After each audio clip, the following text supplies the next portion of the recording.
Welcome to Evan and Jenifer. Let's stop pretending, Jenifer. Let's look at the actual blood on the floor. The average American is carrying $12,000 in credit card debt. But that's just a number on a page.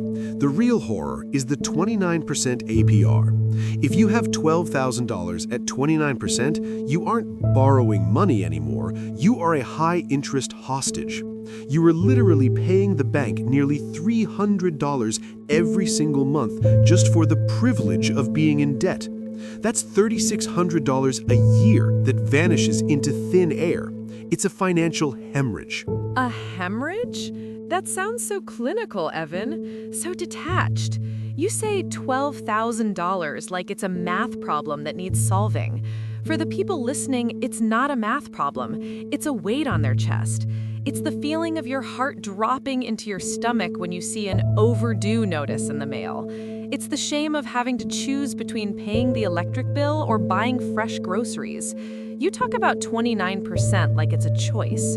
For most people, that debt was the only way they survived a car breakdown or a medical bill. I'm not saying they chose the emergency, Jenifer. I'm saying they're choosing to stay blind to the cost of it. If you're bleeding out, you don't talk about how heavy the blood feels, you apply a tourniquet. The math is the only truth we have. If you pay the minimum on that $12,000, it will take you over 30 years to pay it off. 30 years. You'll pay back over $40,000 for a $12,000 debt. That isn't survival, that's a life sentence. People need to stop feeling their way through this and start calculating their way out. And that is exactly why people fail, Evan, because they listen to logic kings like you who tell them they're stupid for having feelings. You can't calculate your way out of a shame spiral. When you're $15,000 in the hole, you don't look at the interest rate, you look at the exit door and it looks like it's locked from the outside.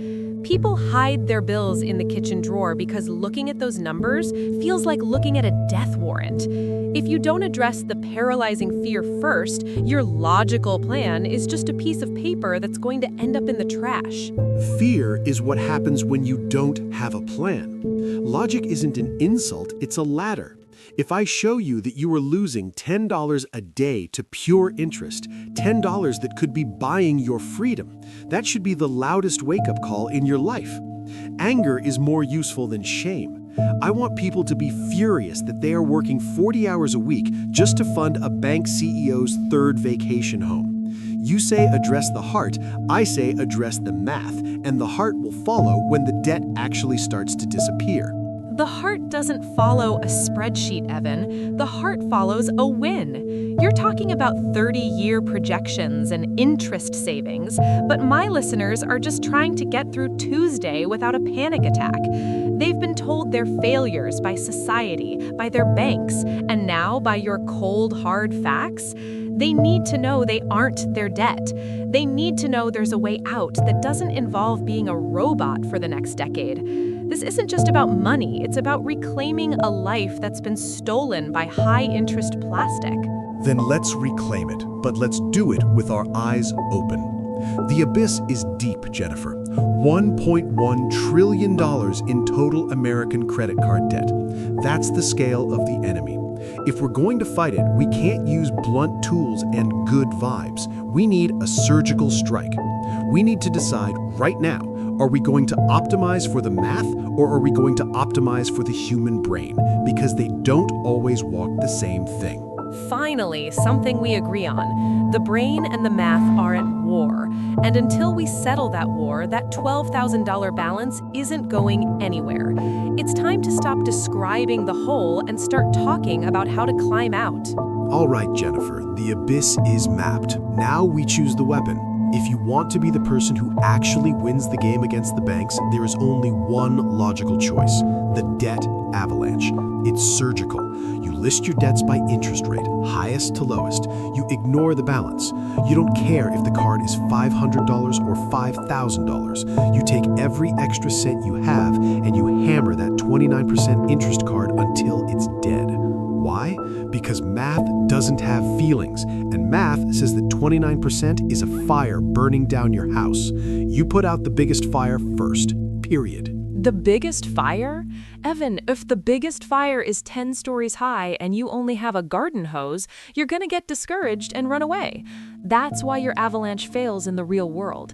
I'm advocating for the debt snowball. You ignore the interest rates completely. You list your debts from the smallest balance to the largest. You find that little $400 medical bill or that $600 store card, and you kill it in the first month. Boom. Done. You see a zero on that statement. That feeling, that's called momentum. And momentum is the only thing that keeps people from quitting. Momentum? You're talking about feelings again. Let's talk about the cost of those feelings. In our $12,000 scenario, if you choose your snowball because it makes you feel warm and fuzzy, you are literally gifting the bank an extra $800 to $1,000 in interest payments over the life of that debt. You're paying an emotional tax. How can you look a listener in the eye and tell them to give the bank an extra $1,000 just so they can feel a little win early on? That's not financial advice. That's an expensive therapy session. It's not an emotional tax, Evan. It's the cost of completion. What's the cost of your avalanche when the listener quits in month 4 because they've been paying $500 a month toward a $7,000 balance and it still looks like a mountain? They haven't seen a single card disappear. They haven't seen their minimum payments drop. They feel like they're shouting into a void.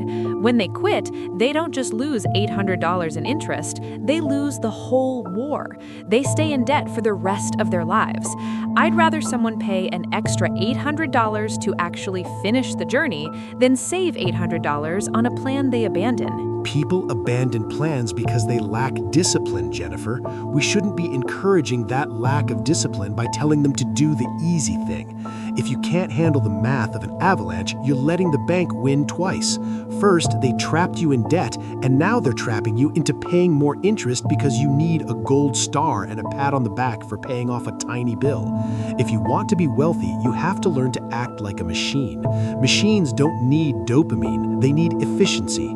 High interest is the enemy. You kill the enemy where it hurts the most. We are not machines, Evan. We are humans with kids and stress and bosses we hate. If I can get a listener to pay off their smallest card in 30 days, their entire brain chemistry changes. They go from saying, "I'm a failure," to "I can actually do this."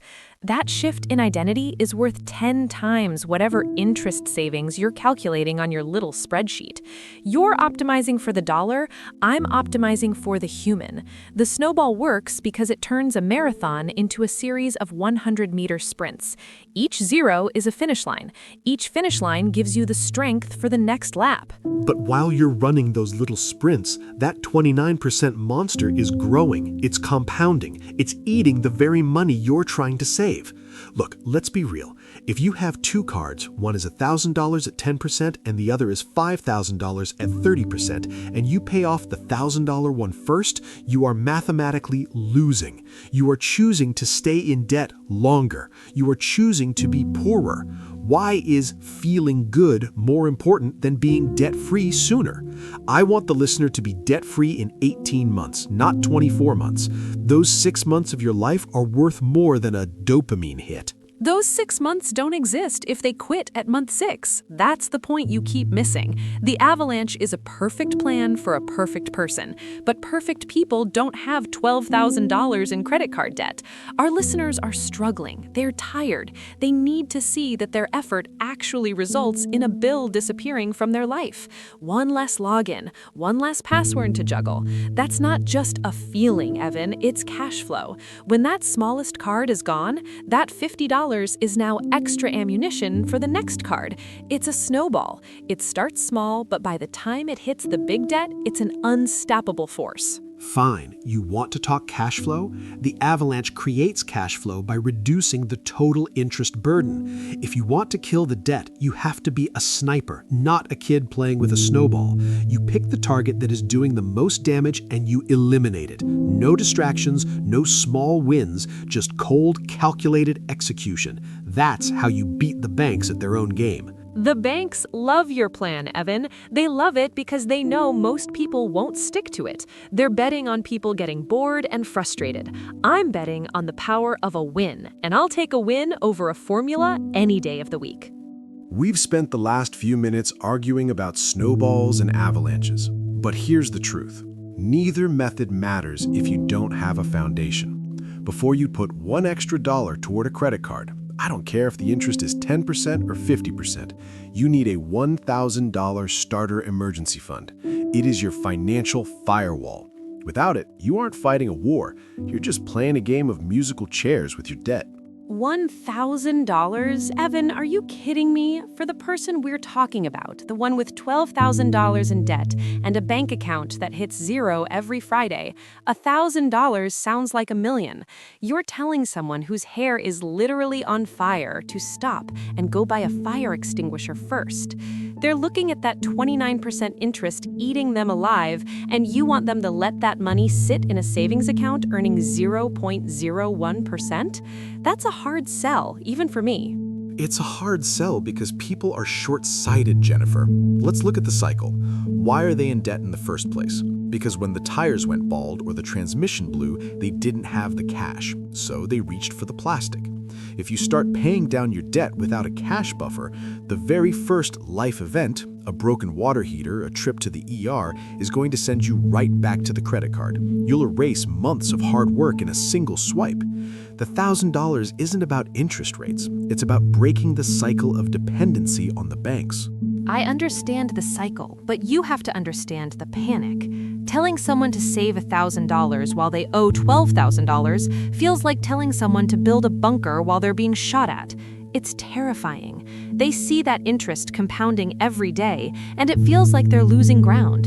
And let's be real, in 2026, $1,000 doesn't even cover a major car repair or a high insurance deductible. Is $1,000 really enough of a firewall? No, it's not enough for a major disaster, but it's enough to cover the inconveniences that usually derail a debt plan. It's a psychological and tactical barrier. It's the difference between an emergency being a tragedy and it just being an annoyance.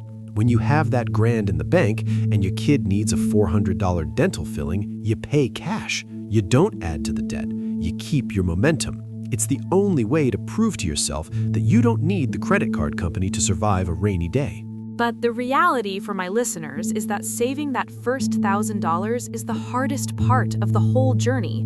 It requires a level of intensity that most people haven't tapped into yet. It means selling stuff on Facebook Marketplace, working overtime, or cutting the grocery bill to the bone. It's a brutal start. But I will admit this, there is a certain power in having emergency cash for the first time in your adult life. It changes your posture. You stop acting like a victim and start acting like a protector. Exactly. It's about control. The bank wants you to have zero savings so that you have to use their card when life happens. They want you to be a perpetual interest payer. By building that firewall, you're telling the bank, I don't need you anymore. It's the most aggressive move you can make. And honestly, if you can't find the discipline to scrape together $1,000, you're never going to find the discipline to pay off $12,000. It's the ultimate litmus test for your commitment to freedom. It's a litmus test that feels like a punch in the gut, but I get it. We're talking about a paradigm shift. Most Americans use credit as their emergency fund. We're saying, stop it. Stop using debt as a safety net, because that net is made of barbed wire. If you want to use the snowball or the avalanche, you have to earn the right to start by building that $1,000 wall first. It's the Zach truth. You have to protect the plan, or the plan will fail. Precisely. No firewall, no freedom. You choose. Are you going to keep leaning on the banks, or are you going to start leaning on yourself? Save the $1,000, secure the perimeter. Then and only then do we release the avalanche. Or the snowball. But fine, Evan, save the $1,000 first. Just don't expect them to be happy about it until that first emergency hits and they realize they don't have to swipe the card. That's the moment they'll thank us. All right, the plan is set. You've got your $1,000 firewall and you've picked your weapon, avalanche or snowball. Now we enter the combat phase. This is where most people die on the vine. You can't pay off $12,000 of debt by trying to save money. You have to find found money. You need to go through your bank statement like a forensic investigator. Every subscription you don't use, canceled. That $800 truck payment, sell it. You need to be on a war footing. A war footing sounds great on a podcast, Evan, but let's talk about Tuesday night when you're tired, the kids are screaming, and you just want to order a pizza because you can't face the dishes. This is where frugality fatigue sets in. If you cut every single ounce of joy out of your life, you're gonna snap. Combat isn't just about attacking, it's about endurance. You need to build in small mercies, or you'll end up on a binge spending spree that wipes out 3 months of work. Mercy is for people who aren't paying 29% interest, Jenifer. Every pizza you order is another 3 days you have to spend in that cubicle working for the bank. You want joy? The only real joy is the day you log into your account and see a balance of 0. Until then, your joy is a delusion funded by MasterCard. In the combat phase, you need to find ways to increase the gap. If you can't cut more, you have to earn more. DoorDash, Uber, selling the junk in your garage. Every dollar you bring in is a bullet fired at the debt. Okay, let's talk about a real combat scenario. You're 6 months into your snowball, you've paid off 2 cards, you're feeling like a hero. Then the transmission drops. It's an $1,800 repair. You only have $1,000 in your firewall. What now, Evan? Do you tell them to just math their way out of a dead car? This is the moment where people feel like the universe is telling them they'll always be poor. This is the moment people quit. The universe isn't talking to you, it's just life happening. If an $1,800 hit comes and you have $1,000, you pay the grand in cash and you have an $800 problem, not an $1,800 problem. You didn't fail, you just had a setback. You don't quit the war because you lost a trench, you pivot. You stop the debt payments for 1 month, you rebuild that $1,000 firewall as fast as humanly possible, and then you get back on the hunt. The mistake people make is using a setback as an excuse to go back to their old, lazy habits. It's not laziness, it's exhaustion. When life hits you like that, you need grace. You need to acknowledge that it sucks. But I agree with one thing, you can't let it stop you. In the combat phase, you have to change your identity. You aren't a person trying to pay off debt. You are a person who does not use credit cards, period. When the car breaks, you don't even look at the plastic. You find another way. You take the bus, you ask for a ride, you hustle. The combat is as much about your brain as it is about your bank account. That identity shift is everything. Most Americans think of their available credit as their own money. It's not. It's the bank's money, and they're charging you a premium to touch it. In real-world combat, you have to become the debt executioner. You look at every purchase and ask, is this worth more to me than my freedom? Because that's the trade you're making. That $60 dinner, that's 4 hours of your life you'll never get back because you have to work them to pay the bank. And for the listeners who are in the thick of it right now, who are eating beans and rice and feeling the walls close in, remember why you started. Combat is temporary. The freedom is forever. Evan wants you to be a machine, and I want you to be a survivor. Either way, you have to keep moving forward, even if it's an inch at a time. Don't look at the 12,000, look at the next 100. Win the next 100, and the war will take care of itself. Win the 100. Win the war. No excuses, no retreats, just execution. Enough talk. We've mapped the abyss, we've picked the weapons, and we've survived the combat. Now it's time for the execution checklist. If you're listening to this and your heart is racing, good. Use that adrenaline. Step 1 is the most painful, the forensic inventory. Tonight, you sit down and you list every single debt. No hiding. Name of the bank, the balance, and the APR. You cannot kill an enemy you refuse to look in the eye. And while you're looking at those numbers, I want you to find your why. Because when you're 3 months in and you're tired of eating leftovers, saving 4% on interest isn't going to keep you going. You're doing this so you can sleep through the night. You're doing this so you can look your kids in the eye and know their future isn't being sold to a credit card company. Write that why at the top of your debt list. That's your North Star. Step 2, the cut. You take the cards, all of them, and you physically destroy them. I don't care if you use scissors or a blowtorch.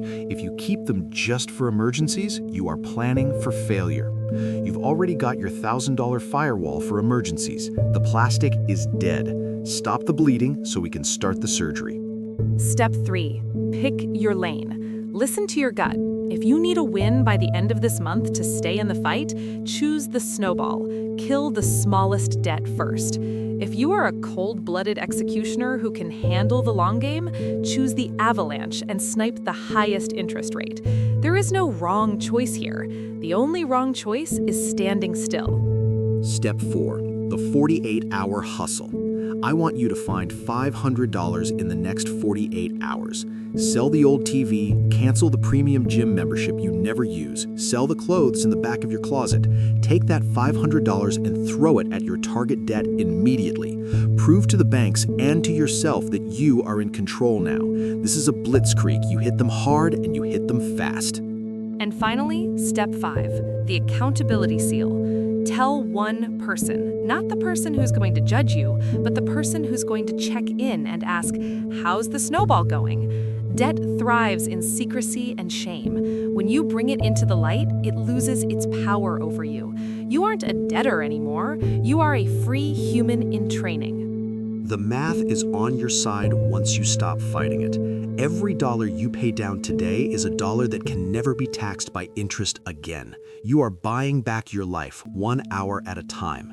The banks had their turn, now it's yours. No more excuses, no more I'll start Monday. Monday is where dreams go to die. Start tonight. It's going to be hard. It's going to be lonely sometimes. But on the other side of this is a version of you that doesn't check their bank balance before buying groceries. A version of you that owns their time. That person is waiting for you to finish this fight. Don't keep them waiting. The war isn't won in a day, but it is won in the daily grind. Face the numbers, secure the firewall, execute the plan. Take your life back. We'll see you on the other side of zero. The data doesn't lie. Every second you spend thinking about it is another second the bank owns your labor. You are currently working for free for people who don't know your name. Stop being a line item on their balance sheet. Become the master of your own. The numbers might be scary, but they don't define you. Your debt is a chapter, not the whole book. Tonight, when you close your eyes, I want you to imagine what it feels like to owe nothing to no one. Hold on to that feeling. That's your new reality. Now, go make it happen. Next time, we're tearing down the biggest dream in America. We're talking about the 30-year mortgage. Is it a home or is it a high-priced prison cell? It's the rent versus buy debate, and it's going to get ugly. Don't miss it. The war is on. Get your head in the game.